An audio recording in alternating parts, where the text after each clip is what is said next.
O zaman tamam 30 saniye saymaya başlıyorum. Birileri geldikçe de İngilizce yönet dönerim artık. Tamam.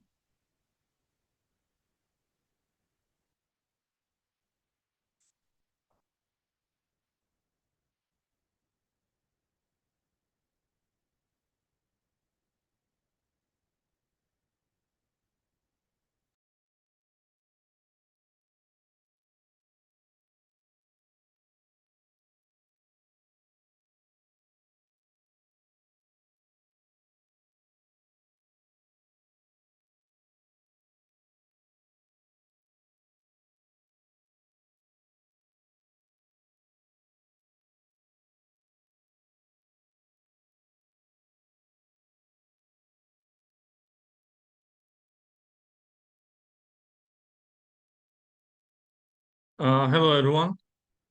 Welcome to this evening's webinar from CFU Certification. As you may know or may not know, I'm giving some webinars, especially for the service management point of view from time to time. Maybe some of you participants right now on the live, or maybe the participants who are going to watch this one later know me. My name is Umut Kılıç. I'm resident here in Turkey and uh, doing auditing and consulting and training for some management systems, including ISO 20K, which is based on ITIL. And as the ITIL is transforming itself from version 4 to version 5, it redefines itself as a enterprise service management point of view best practice. So today's webinar will be basically mostly about the very fundamentals of what is enterprise service management. So as I told you during the webinars we are doing right now, or the webinars, or the audits, or the consultancies you have been participating in the past, you are familiar with the word of ITIL, which is a short form for information technologies for infrastructure library. So it is basically started as a IT point of view service management best practice, but as we are going to speak today on this webinar, I hope you will see that today's world is more than service management only for IT.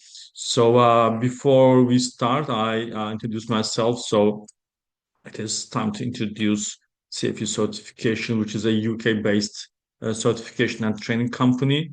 It has different certification bodies, authorizations, from UCAS to EAS, from Turkak, from Turkey, so different certification bodies is authorized.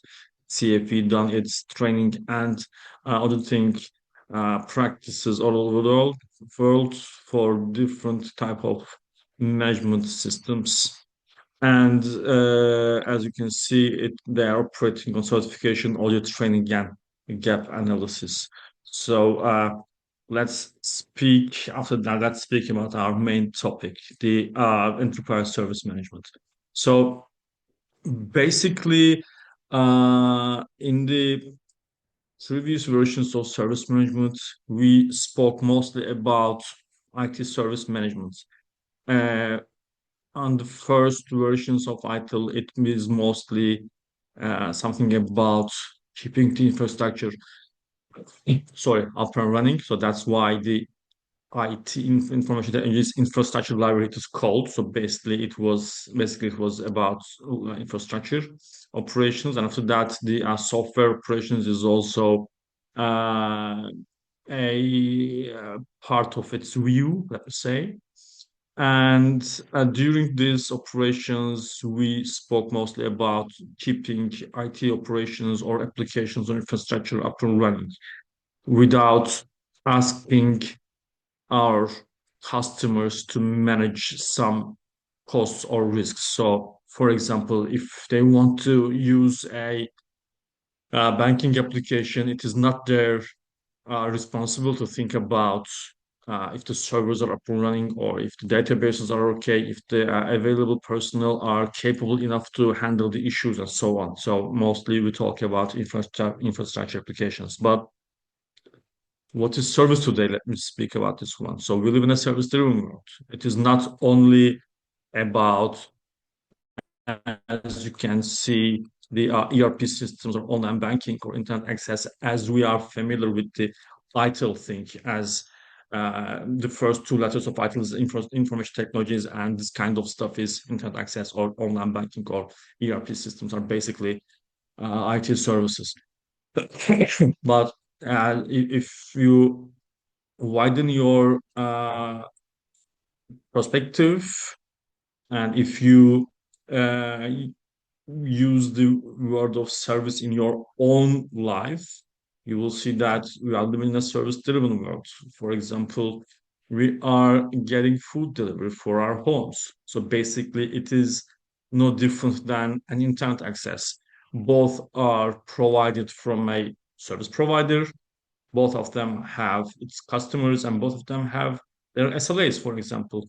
Uh, a common misunderstanding is the word of A at the SLA is not for availability but for agreement. So what kind of agreements you made between yourself and your customer, it is the service quality that you have to provide. So on the classical point of view for internet access, your SLA is I don't know, keep up and running the internet application, internet access 99.9% per month, minute based. But if you're going to speak about food delivery, for example, some pizza companies giving you an agreement that they are going to deliver the pizza in 30 minutes. So this is their agreement, this is their SLA to you. And as a customer, you are not worried about if the motorcycle driver is available, or if the pizza oven is running, or if the pizza dough is available or not. You just ask for a pizza. Nothing different than you're asking for an online banking or ERP systems. So as I speak, we're living in a service-driven world. So from IT service management, we are going to expand our view to enterprise service management. So enterprise service management means service thinking to the entire organization. And if we are going to speak with the entire organization, then it is going to be your customers. So any given time in this uh, in this view, in this perspective, you have more than one customer, and some of the customers are internal, and some of the customers are external. So, for example, if you are an IT company, your IT operations providing services to your external customers who paid for you to get this service from you. But for example, also in the same company, you are providing HR services to your internal customers because their expectations or their perspective of value is no different than the other customers. So if you are a service management company or into any company, then you have your internal and external customers. So organizations serve internal and external customers simultaneously in this point of view. Of course, when you create a company, your ultimate goal is to make your external customers, the customers you are making money, and your ultimate goal is make happy your external customers. But in order to do that, you have to make your internal customers happy as well.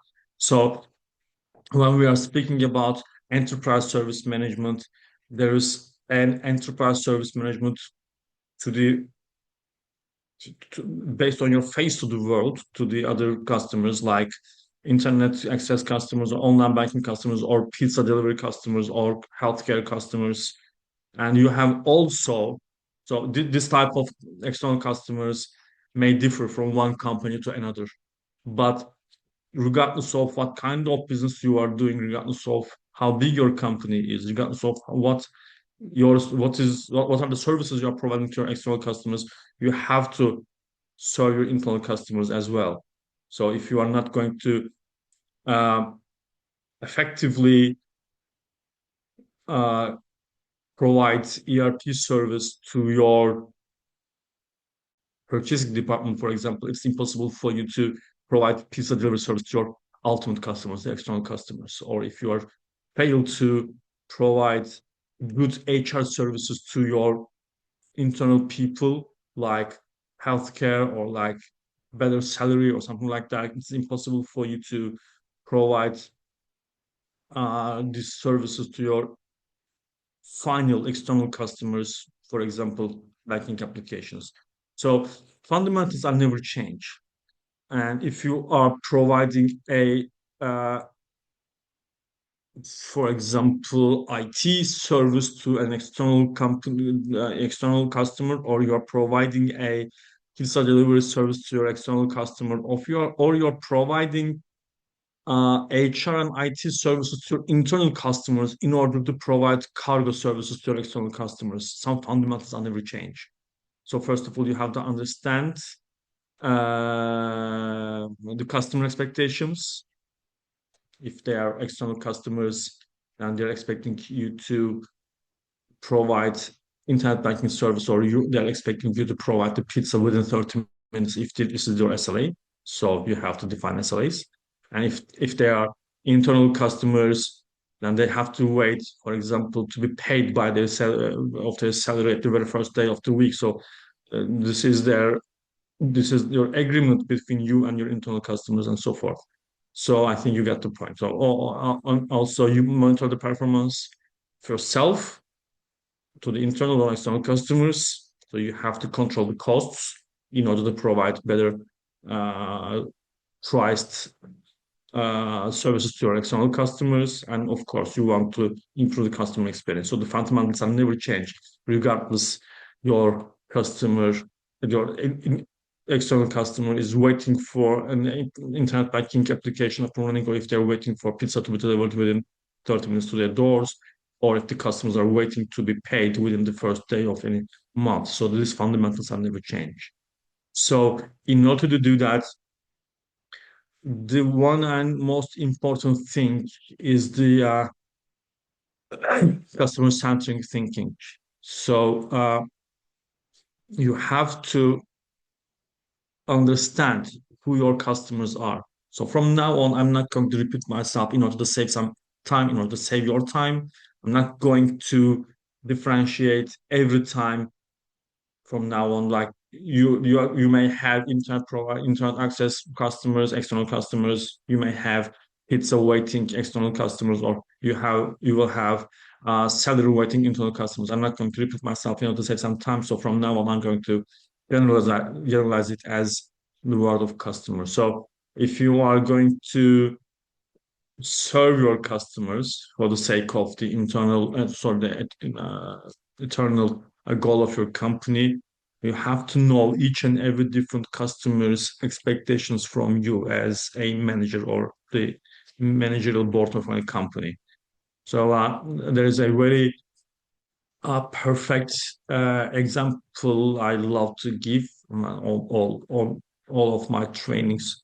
So if you are going to sit in a table, virtual or physically, and if I'm going to put the input or info that 95% of the calls that we are receiving is I forgot my password call. So most of the people's solution will be let's create a self-service portal, and where it's not worth for us to spend some time for this kind of not value added uh, customer expectations. But what if this customer of yours mostly above the age of 70? So it is impossible for them to use a self-service password portal. So maybe their understanding of value is not memorizing the password. Maybe they just want to call you and every time press one for I forgot my password, because their perspective of value is not we have to memorize the password. So the only thing they can memorize is their national identity number, for example. So it's very easy for them to manage. So maybe their perception of value from your company is not to memorize the password, but just pressing the buttons for their national identity number, which is by default memorized by them, so they can provide, they can access to what they want to do. So if you change yourself to the, in this particular case, for example, a self-service portal, you will lose your customers because you didn't customer centric thinking. You just operationally effective solution. You got only operational effective solution, but not customer effective solutions. So in this what your customers, so your customers well over the age of 70, their perception of value is not have to be in the position to memorize their passwords. But in order to do provide the service to those customers, you have your internal customers, and their expectation of value from you is to get paid at the very first day of the month. And also, you have different kind of expectations from different kind of um, people that or organization that you are they are get in touch with you. So, for first of all, you have to create an organization-wide thinking because you have to know that every department affects the service quality regardless who the customer is. So, if you are looking only for customer-facing point of view and you are asking the question to only customer-facing departments like if we are whether or not we are keeping our customers happy or not. So this is from now on a not a good approach. So for example, if your procurement department doesn't know that if they cannot obtain the quality, a good quality of goods or services from a supplier within a time, and this is going to impact the product or the services that you have to provide your customers because your customers are facing with you, not your providers. It is impossible for you to say your customer that we are also a customer, another service providing company, and they fail to meet the SLAs to us. Therefore, we have to fail to meet the SLA to you. So sorry for that, but this is not our fault. It is impossible for to say that. So if you're so this is the enterprise service management requires organization-wide thinking. Your procurement department must understand that if they cannot obtain a quality of goods or services from a supplier within a predefined time or quality, this will impact the product or the service you are being sold. Or if your inventory management team, I don't know who you are, who or what you are going to call them, poorly managed inventory can lead your service cost being calculated wrongly, maybe too high, which is going to make your external customers unhappy, maybe too low, then you are going to adjust your salary budget in light of this poor pricing. So you are going to make your internal customers unhappy. So in this case, if in this example, if your inventory is poorly managed, then you have to select one.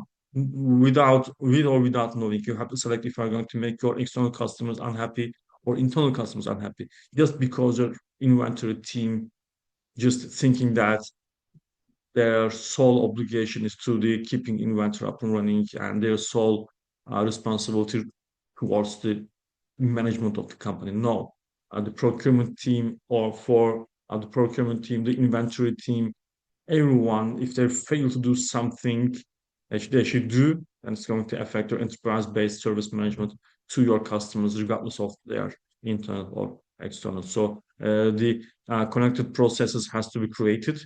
Departments and processes has to be interconnected. So they are not going to make isolated decisions or they don't now in our time they don't have the luxury of not being thinking about if their actions are affecting any customer, internal and external. So there's a very hidden impact of internal customers in this case. Like I told you, unhappy internal customers really create happy external customers.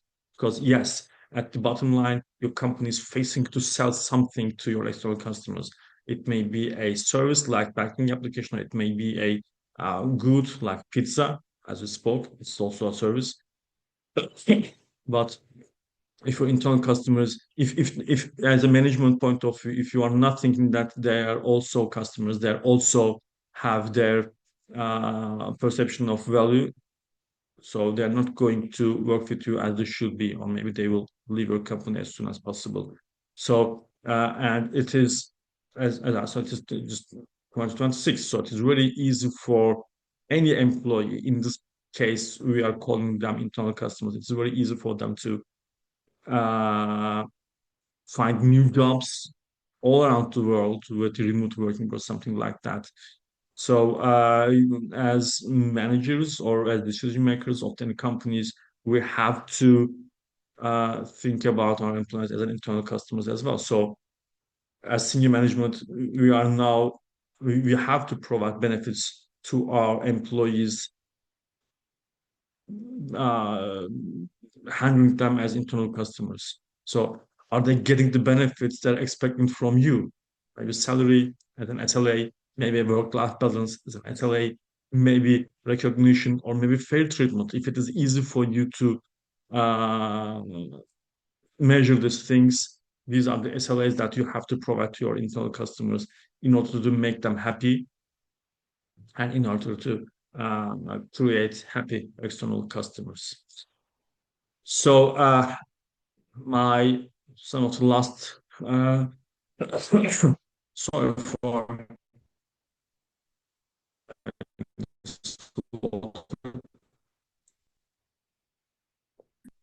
if you're able to measure this one. So the measurement is something very important in today's world. So if you have the high level metrics, then it is impossible for you to find the root causes of any problems or any misleads.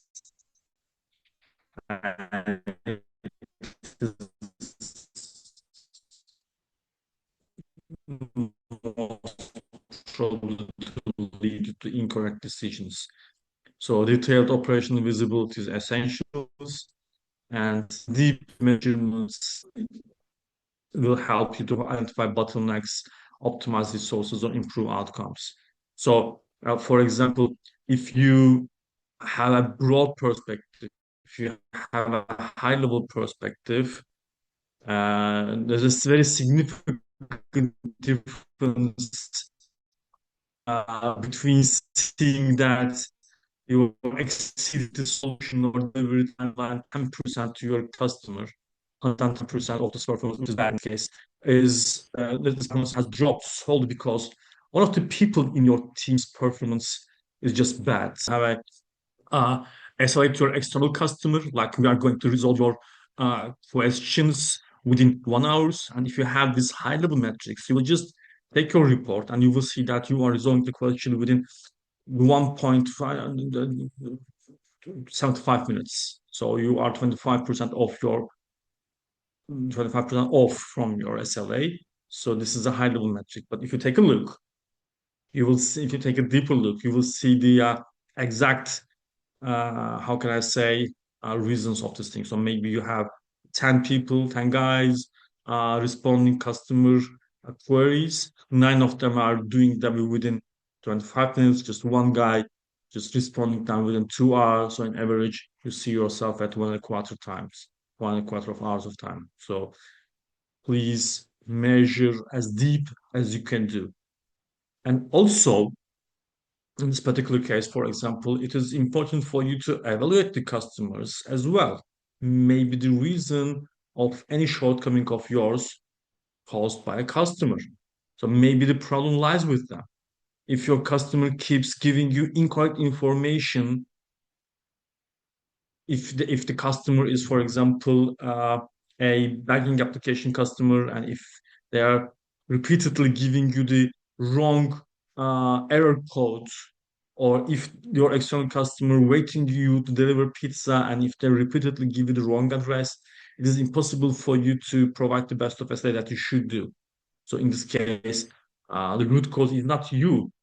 So is it is it fair to hold yourself responsible for not finding a solution? So, service management is no longer a one-sided process. So you need to clearly specify what you expect from your customer. So simply paying is not good enough. If they're paying, but they're giving you the wrong error code, if they're paying and they're giving you the wrong address. So it's not fair for you to take the whole responsibility. So if you're going to do the detailed measurements, maybe you will see the enterprise service measurement point of view. You will see that uh, the uh, customers in this particular case have to provide you some correct services. So the service management is as enterprise means not only outgoing services you have to provide to your internal and external customers, but also services you have to acquire from your external customers in order to make the services up and running as it should be. So think your customers as your service providers as well from time to time. And if you're going to do that, you're going to measure their performances or their shortcomings as detailed as you can do. And also, there is the point of change management. So when we speak about change management, the one and only thing pops to our mind is the IT changes, like if we're going to deploy our codes or if we are going to how we are going to uh, put our firewall in the rack. So if you are going to speak beyond IT, if you are going to speak receiving services and providing services, internal and external customers, and enterprise point of view, that we are going to speak the change management is another important topic uh, that we speak as a enterprise service point of view. So if our focus is the enterprise service management, we need to look at the enterprise as a whole. And so if we are going to provide enterprise-based service management, and as we spoke on the previous slides, if we are going to create relations or correlations between departments, then one department's related change is going to affect other departments, uh, the way of doing business. So we have to get in touch. For example, when the COVID is emerged, we have to switch to remote work. So what enables the local legal or hygiene or sales teams to jointly assess how this COVID thing create costs or health regulations which might impact the service being provided. So, in order to being flexible, the change management approach at the enterprise level is very important. So processes are interconnected. So one thing is change in one process is definitely affect your eternal goal, which is providing services to your external customers. So I don't know, some maybe a law is changed, which is now going to prevent you to asking your people to work from home. So it is going to create different costs. It is going to create different operational challenges. So if this change, legal change, isn't going to trigger something within your company, then you are going to fail to provide the services to your final customers or final example or final goal. So if maybe uh, some, as we spoke, wars or supply chain disruptions or global logistic issues affect the service quality and customer expectations as well. So something will change in the Middle East. Like you see, when we are going to speak about change management, we these changes are triggered by something is changed. So if there's a peaceful environment in the Middle East, so-called, is going to change to a war environment, so this is going to be a change. That you have to think about like enterprise point of view. So if is it maybe your supply chains are going to be disrupted, or maybe some of the prices are getting higher, So it is going to affect your your company's capabilities to your internal and external customers. So when something is changed, you have to speak it. So when a law is changed, you have to speak how this change is going to affect your supply relationship, how this change is going to affect your way of doing business, how this change of legal something change is going to affect your responsibilities to your internal customers.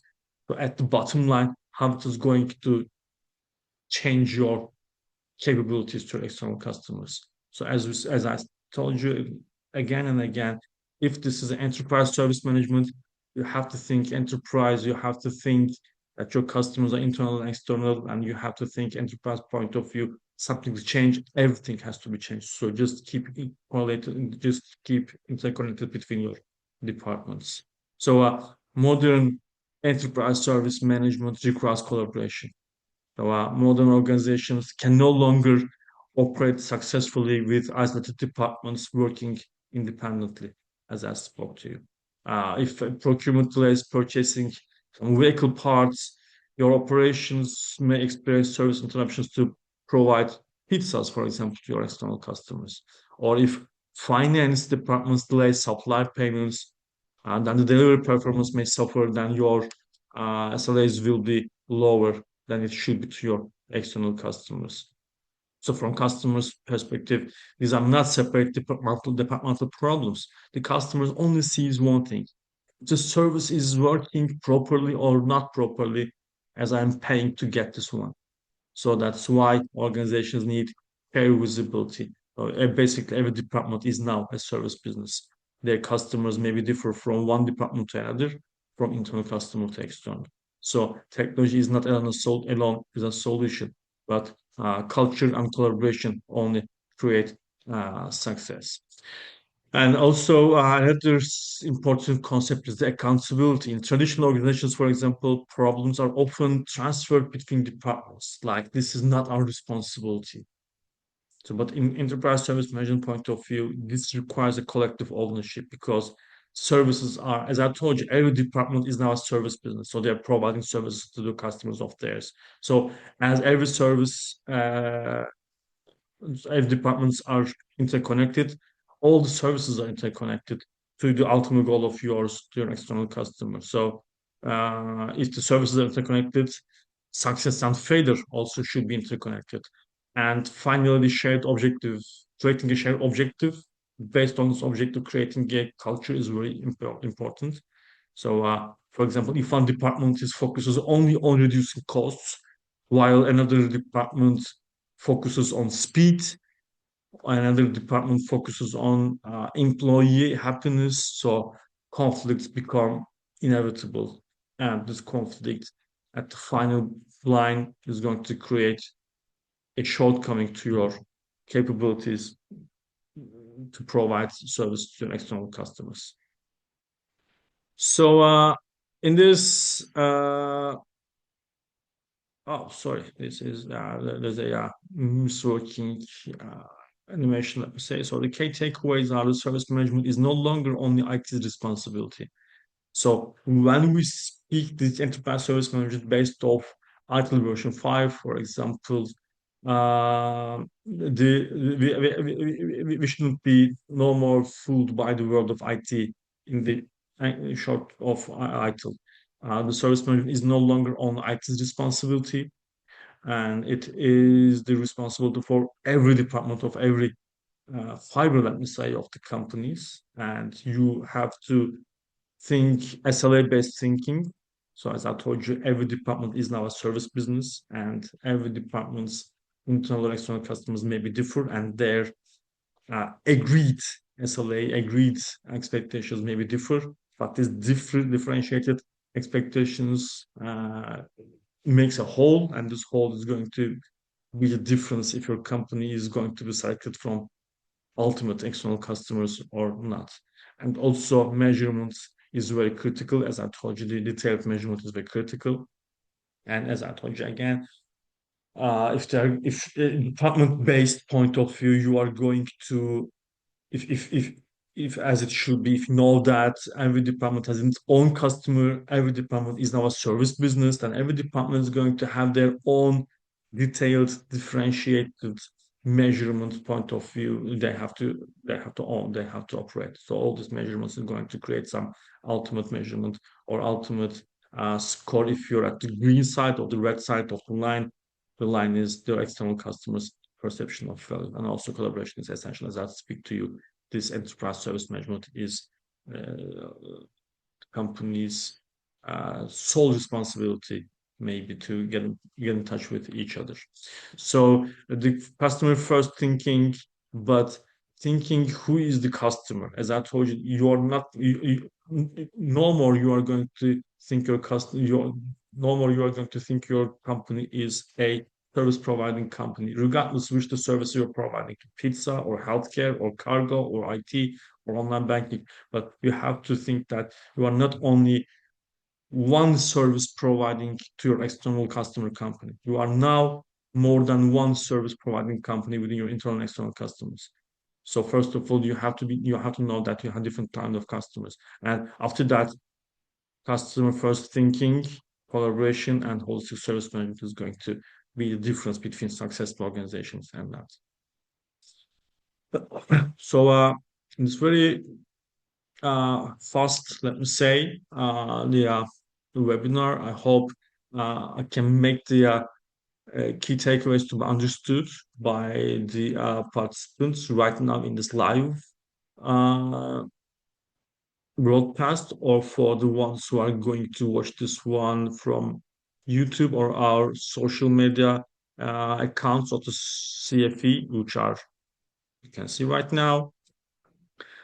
And if you have any further questions or any further practices to be known in detailed way, it is very easy for you to get in touch with CFA Academy, and their online course calendar is in here. These trainings are, as we spoke, just this webinar is just only about 45 minutes or something like that. But as you can see, the detailed uh, trainings are 3 or 4 days trainings, as you see. So if you have any detailed questions or something to be known in a detailed way, you can get in touch with CFE. And if you are going to um,